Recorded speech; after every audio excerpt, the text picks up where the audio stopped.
બનાસકાંઠાના ભાભરમાં સેનિટેશન અને રાષ્ટ્રીય તમાકુ નિયંત્રણ અંતર્ગત ચેકિંગ શરૂ કરવામાં આવ્યું હતું। ભાભર, થરાદ, વાવ, દિયોદર અને ધાનેરામાં અખાદ્ય ચીજ વસ્તુઓનું ખુલ્લેઆમ વેચાણ થતું હતું।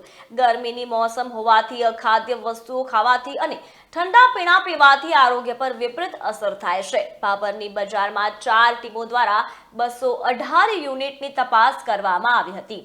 86 કિલો અખાદ્ય જથ્થાનો નાશ કરાયો છે તેમજ 47 યુનિટ સામે દંડનીય કાર્યવાહી કરવામાં આવી હતી। ભાભર પાલિકાએ 6,650 રૂપિયાનો દંડ વસૂલી 17 યુનિટને નોટિસ આપી હતી। ટોબેકો દ્વારા પણ 10 એકમો પાસેથી 900 રૂપિયાનો દંડ વસૂલવામાં આવ્યો હતો।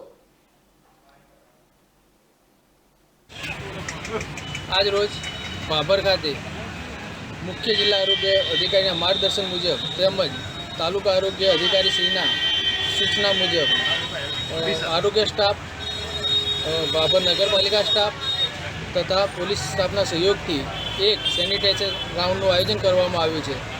ઉનાળાની આ ઋતુમાં લોકોના અંદર પાણીજન્ય કે બીજા કઈ રોગોનો ફેલાવો ના થાય એના માટે અટકાયત ભાગ રૂપે લોકોમાં જનજાગૃતિ આવે અને લોકો એના વિશે માહિતગાર થાય અને જે જીવન જરૂરિયાતની અમુક ઠંડા પીણાની બધી જે વસ્તુઓ છે એ બધા વિશે સંપૂર્ણ ચકાસણી થાય અને જે લોકો આપણને જે પૈસા આપીને જે વસ્તુઓ આપણને પાસેથી મેળવે છે એના અંદર પણ લોકોના અંદર જાગૃતિ આવે, દુકાનદાર પણ જાગૃતિ થાય એના માટે એક આ સેનિટેશન રાઉન્ડનું આયોજન કરવામાં આવ્યું છે।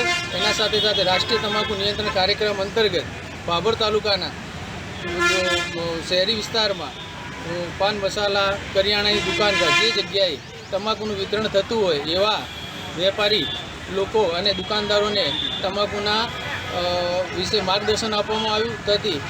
એના સાથે સાથે કોટપાના કાયદા અનુસંધાને જે 18 વર્ષથી ઓછા બાળકોને તમાકુનું વિતરણ કરવું નહીં એના માટે પણ એને સંપૂર્ણ માહિતી આપવામાં આવી।